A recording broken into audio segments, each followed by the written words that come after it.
Okay, welcome to another lunchtime video. Got a bit of a late start to lunch today, but I don't have any. But I can still do an hour video. So the next step is going to be the get results step. In the last video, we added some code that will um, allow the site to run better.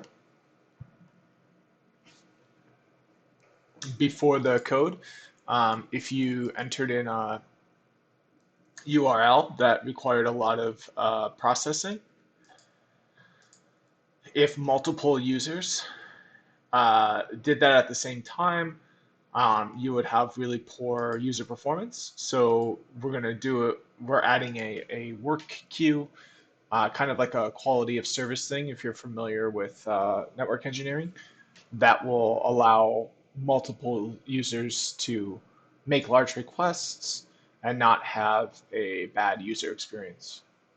Okay, so the next step is to um, add this here. I'm not sure which file they want that to be added to. I think they want it to be added to the app.py file. Yeah, so we've got to add this get results function with a decorator app.route.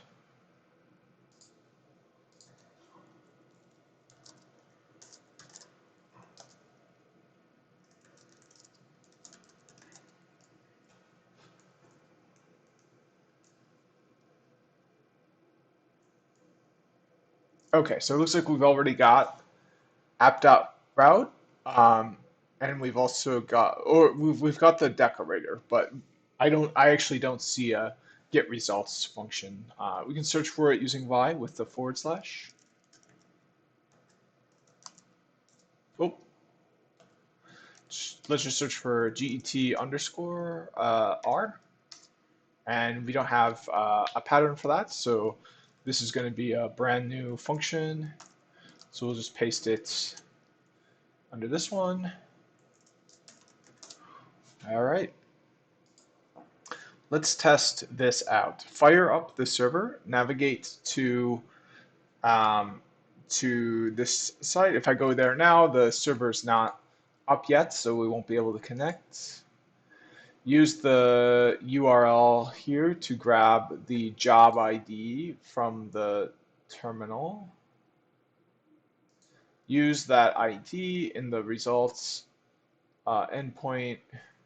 Okay, so I'm going to open a new terminal for this so I can go and look at the code with my other existing terminal I've got up. So I need to change directory in the flash-by-example.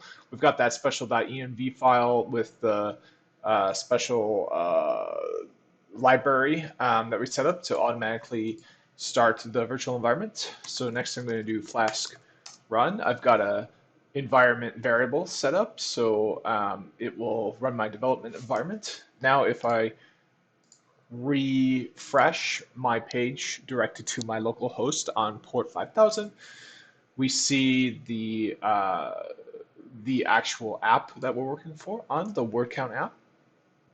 Okay, so now we're going to use this URL here in the app, and hopefully we get back our 10. Oh, so so it looks like we got a problem here. Let's grab the job ID. Um, huh.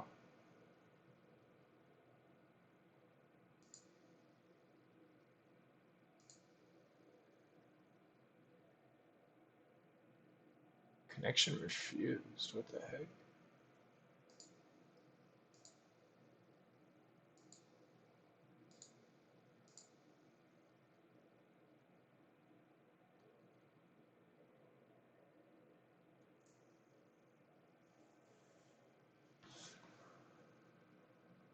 Huh. I'm not sure what happened there.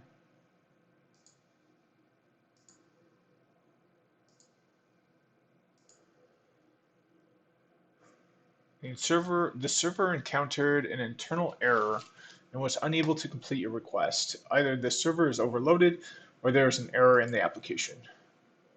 So maybe it failed because of this final forward slash. No. Huh. Okay, I'm not sure what's going on there. Maybe it can't have. No, it can have the HTTPS. Yeah, it's not even processing it. One thing I really like using, and a lot of people I think need to, especially anyone in network engineering or any sort of tech field needs to get used to using, is this you just hit F12 and this comes up here, so we can see the actual exchange of HTTP traffic. So if we refresh that, we can see we've got a bunch of things that come up. If we hit submit, now we've got a post error here, internal server error. So there's something wrong with that code that I downloaded, that I added to it. We can even probably go to uh, perhaps even like sources. I'm used to using this in Chrome, so it's a little bit different than what I'm used to. But I think there's a way you can see the code, but the code, you can only see the code that has been passed to the browser. So I'm not sure if we can see the app.py file, but we should be able to see the yeah. So this here is the actual index file, but usually there's like a sources where you can see uh, more file. You can see all the files, like a directory of the files that are visible.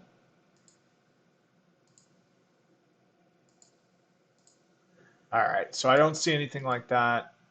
Um, that's okay. So let's check. Let's do a. So I've got that Python linter. So let's use that Python linter on the apppy. So we're going to do Python -m pylint with a T, not a K, app.py.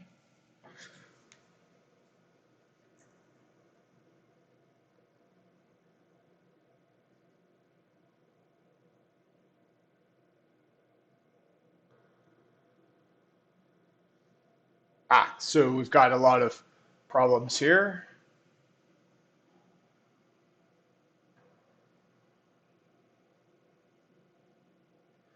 Yeah, I knew that was strange. I mean, that's what the tutorial said, so. Yeah, this code's kind of wonky that's given in the tutorial, but it's okay. Um, I guess another thing I can try is just running app.py.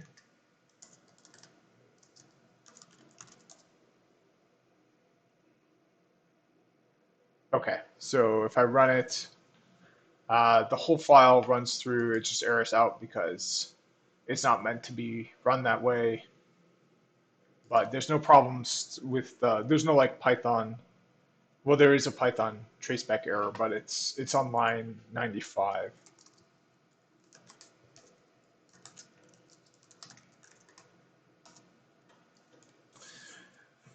So if I do jump down to line 95, yeah, it's just the app.run. So it made it through the whole file without any errors.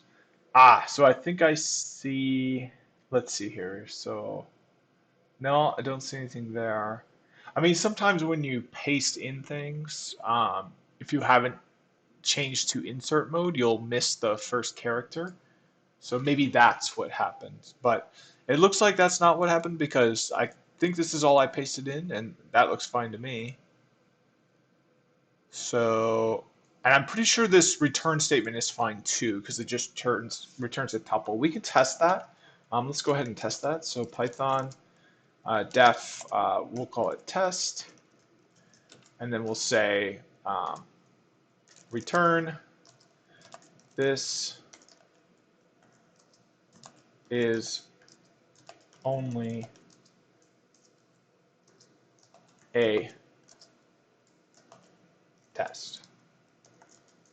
Okay, so now if we define a variable, oh,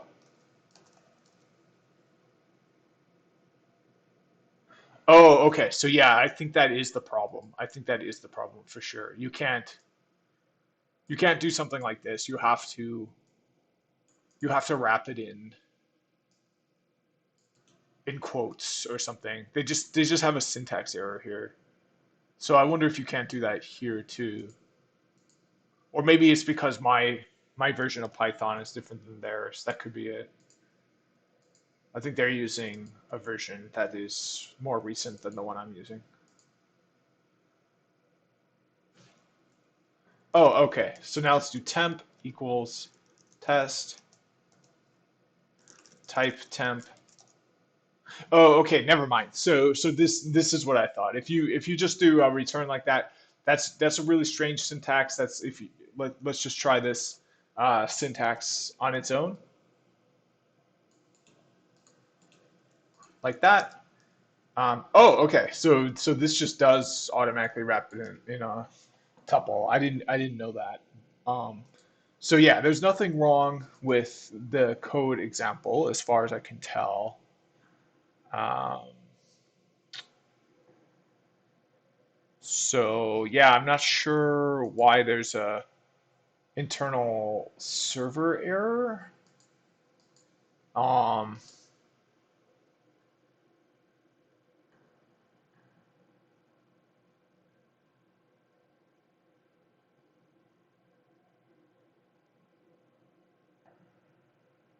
connection refused. What the heck?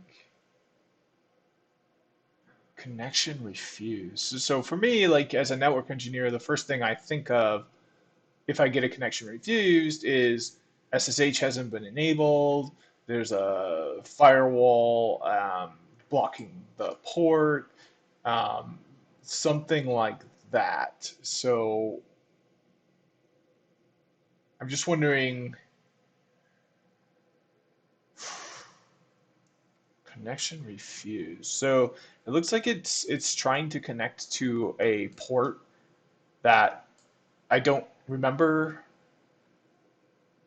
telling it to connect to. So yeah, I guess I'm not sure what's happening there.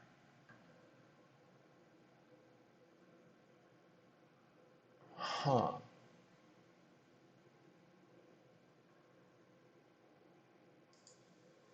So there's definitely a problem here on line 78 of apppy, and the problem is with this count and save words function. So let's go look at this file on line 78. Um, and I can stop the environment. It's okay. It's not working anyways.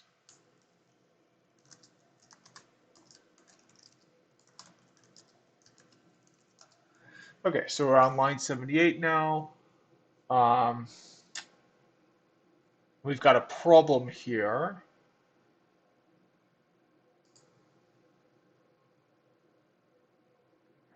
Okay, so let's look for func, see where that is.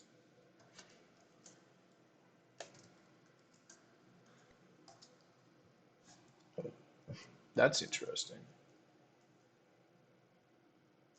Oh, I see. This is just a argument passed to this function. So job we're going to see, yeah. So job we see here, job.getID. This is what we're looking for in this exercise, or probably down here.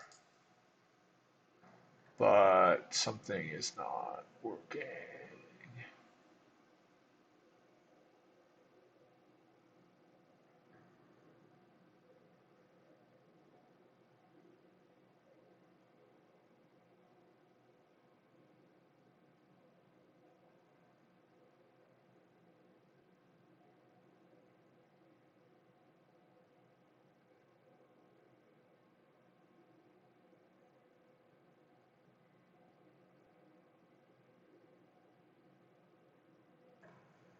All right. So,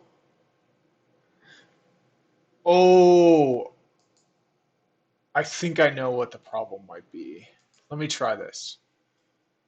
Okay, so we're gonna close. Okay, so I've got a file open here. Let's close it, and then we'll close one of these terminals. Do a cancel here. Okay, so I think the problem is, uh, yeah, I just don't have the uh, huh. So I'm a little bit confused by this because I thought in my just development environment here, I wouldn't need to commit it to Git. That's only to have it remote. I'm going to do it anyway, but I really don't think that's going to solve the problem. Let's go back to just the main page here, and we've got it unable to connect. Let's open a new window and start that up, and we'll do it in the flask by example directory. There we go. Okay, and then we'll see the development environment. We'll try it again, just because. Go to realpython.com, submit. Okay, there's still an internal server error. That's fine for now. So now I don't think this is going to fix it, but this will give us another thing that we can do to troubleshoot. That'll be really helpful. So um, let's do this. Let's do code dot and open Visual Studio Code.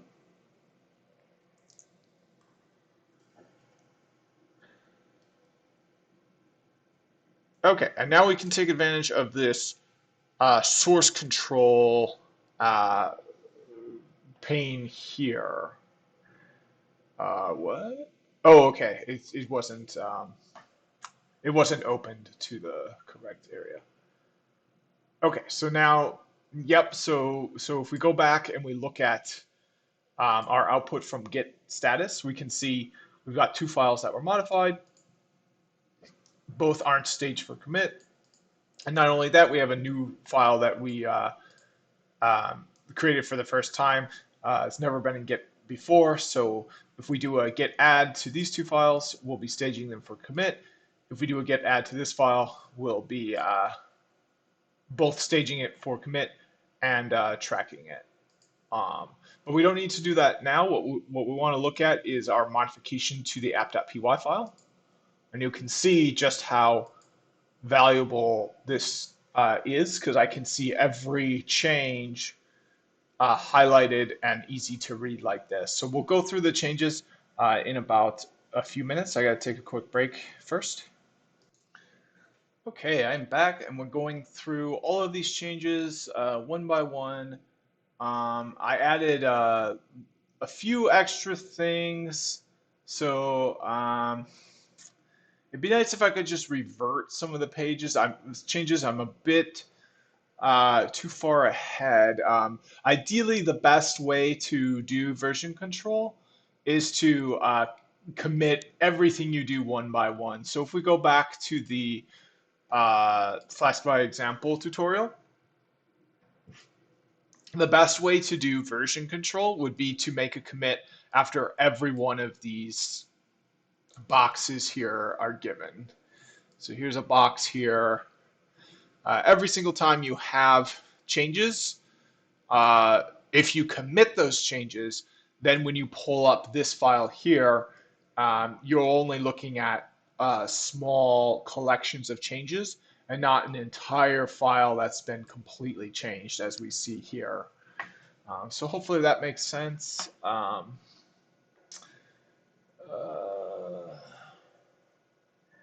Yeah, I guess I'm not sure what to look for. So here's the change I just added, and I just pasted that right from what was there. So not sure what's going on with that. I think I'm gonna commit these because this all looks pretty good. Let's take a look at the changes to the requirements folder or requirements file. Okay, so I added my 2 new requirements. That's the only change I did. And then if we look here, we see there was nothing here before. That's because we created this brand new file. So I think that'll be fine. Now here's where I think the issue might be. We can see we're trying to connect to, we have this port called out, but it looks like that port's not available for use. So I guess maybe if I try changing this port to 5001, that might help. I'm going to try that, but I'm definitely going to practice what I preach and commit all of these changes before doing anything else. So we're going to stage these 3 files. All right, and then we're going to click commit, and the message is, we'll say, uh, committing prior changes before shooting a connection fused error. Okay, now we can hit enter to confirm. All of our changes go away now because they're committed. We can do a push request. We're going to need to choose the correct remote repository in order to do that. It looks like they didn't give us an option, so I'm a little bit confused what's going on there. Let's pull up the panel. There we go. So we see the terminal panel. If we go to output, and then we go from tasks down to Git, we should be able to see the push request. Okay, so I think this is the push request.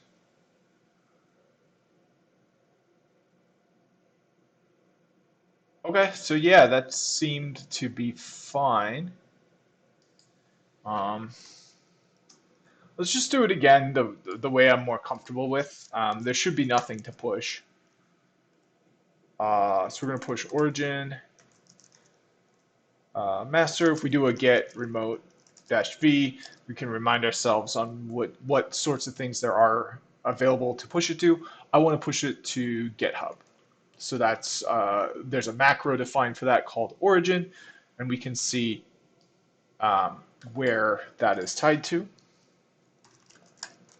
So here I'm entering in a URL, but I'm doing it with a macro defined named origin that refers to the github.com URL.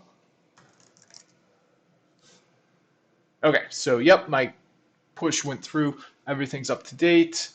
Now I'm not gonna do it to staging or prod yet because we're still working on this.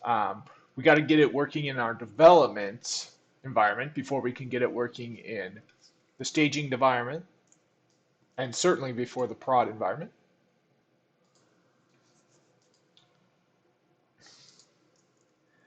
So if we look at the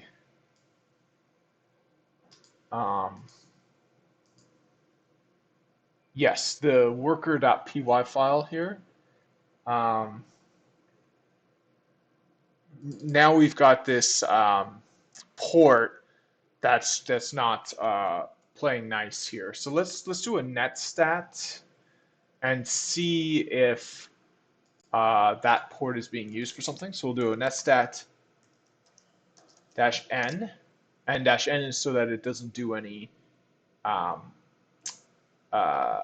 DNS. If you don't do a -n, it'll hang out trying to do DNS usually. And then we'll do let's do a help. So we definitely want a -n. We don't want it to resolve things.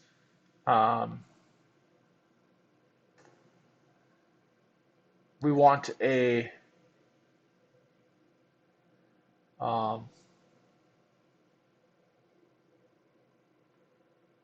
okay, so I think that's going to be enough. Just netstat -n, or even just netstat because it was going so well. But I'll do netstat -n, and then I'll look in the output for 6379.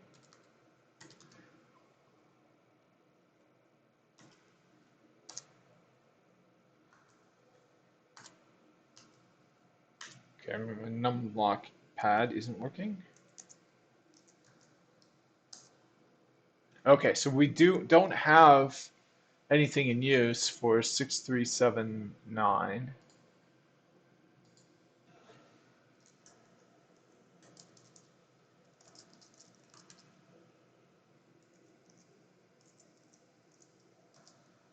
Sorry, I was just curious because like a lot of times I see Netstat running, it has like extra stuff at the end that I'm not sure what it does, and it's not in the help menu. So I just decided to include the ones that were foremost in my mind just to see if it made a difference.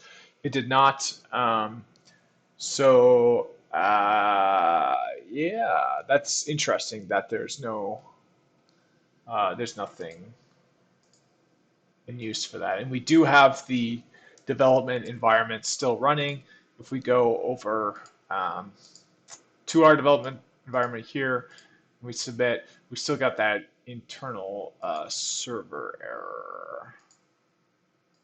We can see the message here. So there was an error connecting to this port. So let's try to change that port and see if that makes a difference. So we'll change it to 5001. Okay, and that should be all we need to do besides refreshing the page. Okay, so now, oh, same thing. But now it should say that there's an error with port 5001. And we don't need to push it up anything like that because we're just using our local files right now. Oh, what? That doesn't make any sense. Now, why is this still... Let's do a search for this. Throw out all of our files. So we'll go down to the search here.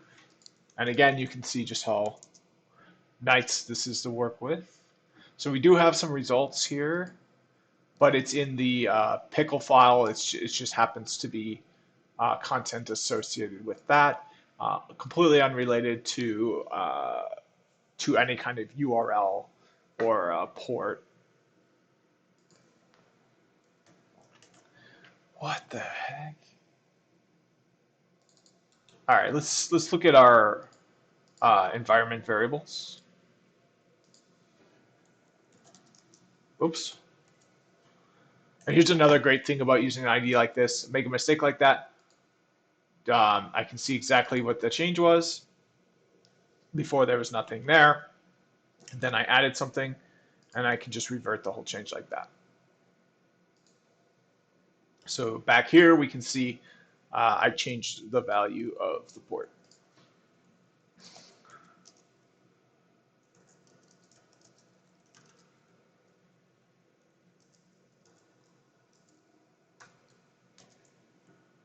Okay, so we've got nothing in our local. There should be.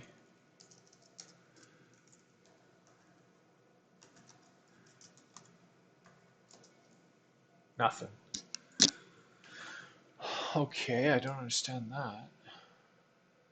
That's really confusing to me. Okay. All right, so I'm pretty lost. Let's go back to the tutorial.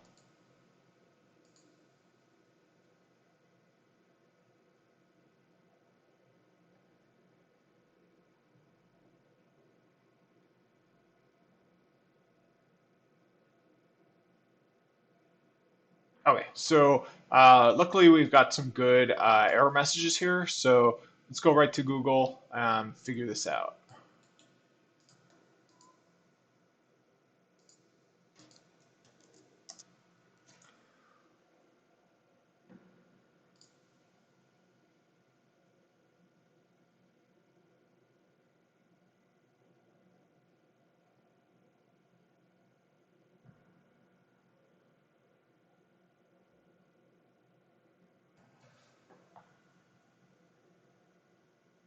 Oh, okay, so maybe this didn't get... Oh, you know what? I bet you the server's not started. because they tell you to start the server earlier. And yeah. So I shut down the so after the direction was given to restart the server, I finished my part of the tutorial I was working on, and then I shut down my virtual machine. So when I started it back up, right before I started making this video, I never restarted the Redis server. Okay, so now that that's restarted, hopefully we'll have a much better time. And there we go. That was the problem. I didn't have one component in, up and running yet. But it looks like we do have another problem here. We don't have our results showing up. But we can follow along, hopefully, with the tutorial if we can get the job ID from the terminal. So let's see if we can do that. So now we have two terminals. Okay, I'm gonna close this. Oops, so that will kill the process. So let's kill the process. And then let's see if there's an option to just keep it running, even though we close it. So typically that would be like a -D for daemon.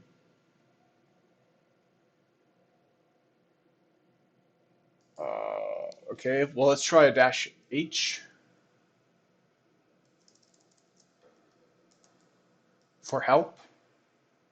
All right, that's the same thing we were looking at. Huh, okay. How do I guess let's just try -D. Nope. Huh. Oh, you know what? Maybe this is it, Sentinel mode.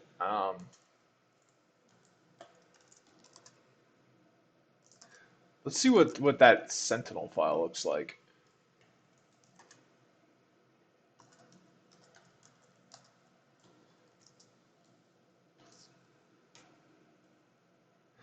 Sentinel. So I don't see a Sentinel file.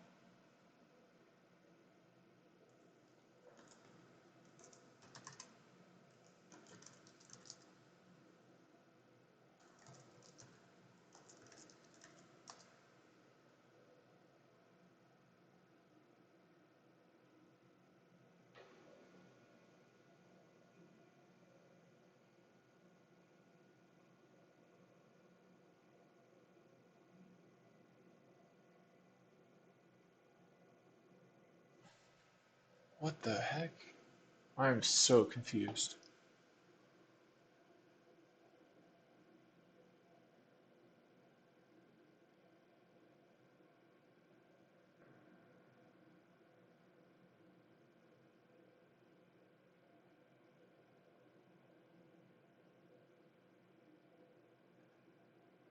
Okay, so let's stop this and let's go back and look at where. Um, okay, so this is what they said. So once installed, we're meant to run the Redis server. So why did it not? I'm confused here.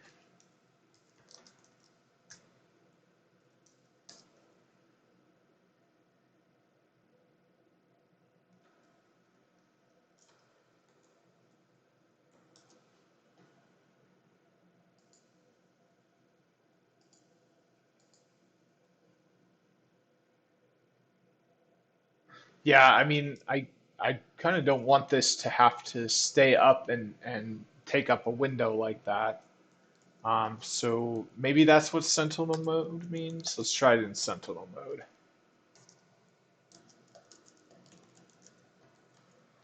But as far as I understand, I don't have a Sentinel file. So yeah, I don't have a Sentinel file. So, and I'm not even sure that's what Sentinel mode does. So you know what? That's okay. We'll just run it. and then shrink down this terminal, start up a third one if I need it. It just makes it annoying to switch like this.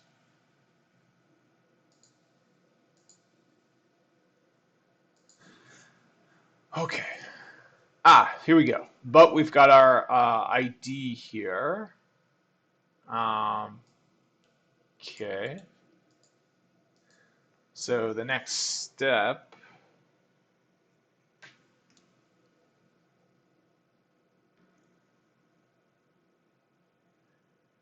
is to plug that ID at the end of this URL to replace the ID they had before. You see the syntax is very similar, but now we've got actual what?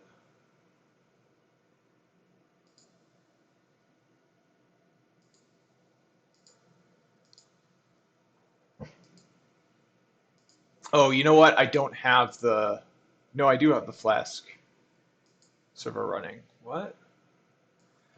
I'm confused again. Okay, so that's working.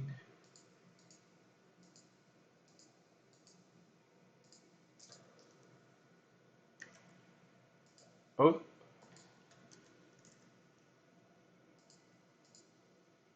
Okay, so we ran it. It ran successfully. We didn't have it pop up there, but I think we changed the code so that it doesn't pop up there now.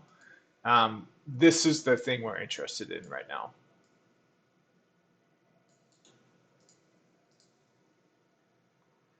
Okay, so it's going to be / results and then that pasted in.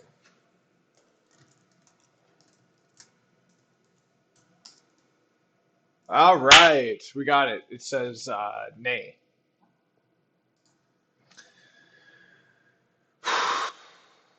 As long as less than 5,000 seconds have elapsed before you check the status, then you should see an ID number, which is generated when we add the results to the database. Okay, so I think this, is that in there yet? Let's see.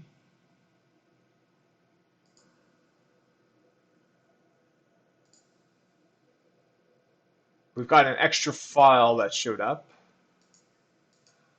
But it looks like,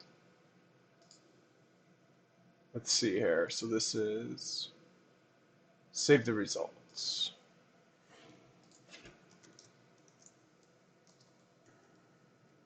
Oh, here we go. So yeah, this code we already added in there. It's a part of the function to process to count and save the words function. So yep, we don't need to add any new code. What's cool about using change management though is we can actually paste over exactly what we had before here, like this. And now if there are any changes, it'll tell us. And sure enough, there are changes, but that's just because of the indentations. So let's re-indent the code to what it was before, which we can easily see because all of the changes will go away. And it looks like there actually is one change. So they added a new line here. It looks like they're importing a module again for some reason. The other big difference I see that is kind of surprising to me is we've got a try statement here with no except statement. So it looks like I ended up deleting the except statement. We'll undo that change. So we'll go back and look at what they got. So yeah, I replaced too much of the code, but we can see what they have here in this example is different from what they had before because for some reason here they included this extra line. So yet another reason why using something like Visual Studio Code is so valuable. We can see plain as day, plus sign here. Sure enough, an extra line was added. So we can keep that there. That's fine. It's not necessary because we already imported things earlier, but we'll just keep that there and move on. Now let's refactor the route slightly to return the actual results from the database in JSON. So before doing this, I'm going to commit the changes. So we have our source control nice and clean.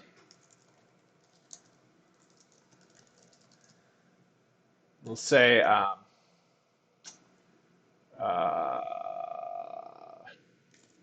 results URL hash is working. Okay, and then we're going to push that up just to GitHub, just so we can have that tutorial up there.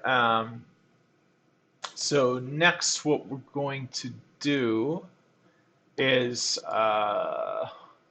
refactor the route slightly to return the actual results from the database in JSON. So instead of just one piece of it, well, we'll see how it changes. So we're going to replace the get results function with a more expanded one. All right, and now we can see all of the changes. So if we click changes here under our source control tool, now we get a side-by-side view. So before, all we were doing was returning job.result, and that's the hash that we went and put in the URL, and then 200, so we knew it was successful. But now we're going to be changing things up. We're no longer going to be returning this string. We're going to be returning JSONify. And in addition to that, we're going to be returning results. So results is a sorted list of result here dot result no stop words items, and then we have a key, and then it's going to be resorted the other way. Then we're only getting 10 of the results.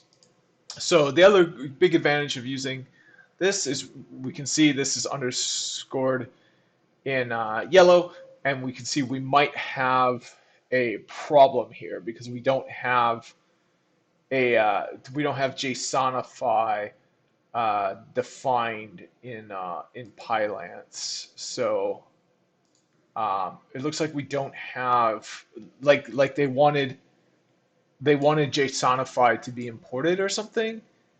And we don't have that imported. Oh, okay. So that was the next step. Okay. All right. So we gotta make sure not to skip that step. But we knew from our usage of Visual Studio and the source control tool it has in there that we would eventually have to add that step. Okay. So we're gonna add it. Up here, I think we can add it right to the working tree here. So let's try that. Sure enough, and now as we're adding it, it will show us the differences as we're adding it. So you can work on a file, and then you can have open while you're working on the file the previous, the most recent commit of the file you did, and see how the file changes as you work on it. Okay, but that looks good to me. Let's commit those changes and push them. I've got about 7 more minutes.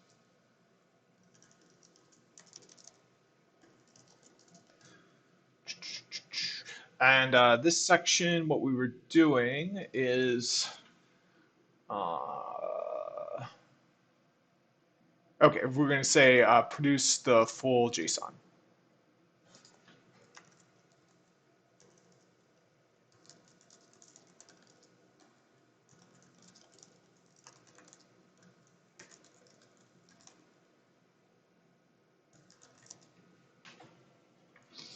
All right, so that looks good to me.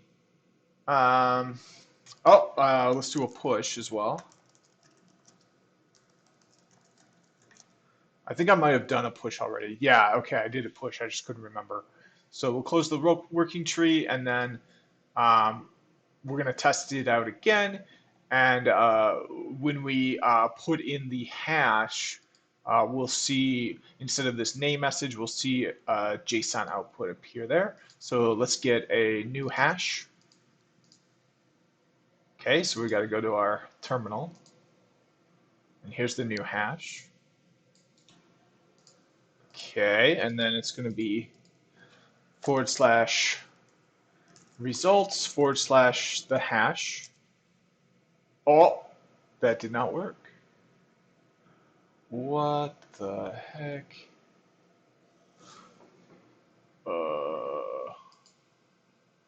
Why did that not work?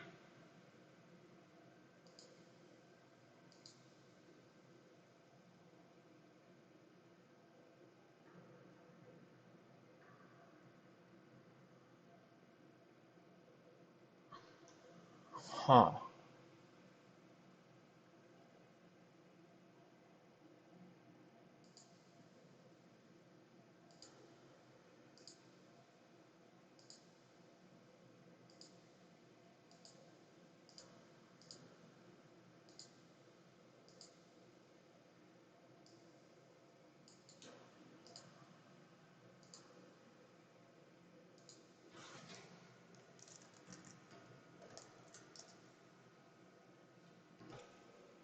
Okay, so we can see it's triggering that nay section of the code. So let's go and look at the file again. Okay, so we're triggering the else. So we're not getting job.isFinished.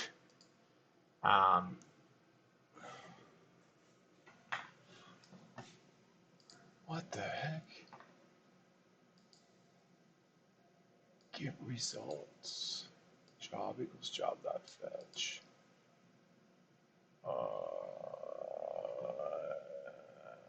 I want to print out. Let's try this. So we're gonna do a breakpoint here, and then we're going to do a run and debug Python file. Okay, and now the code is going to stop here,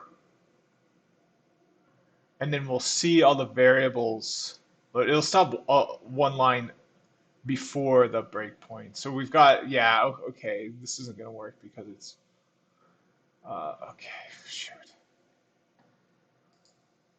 Okay, well, never mind. I'm not sure how to debug using that tool.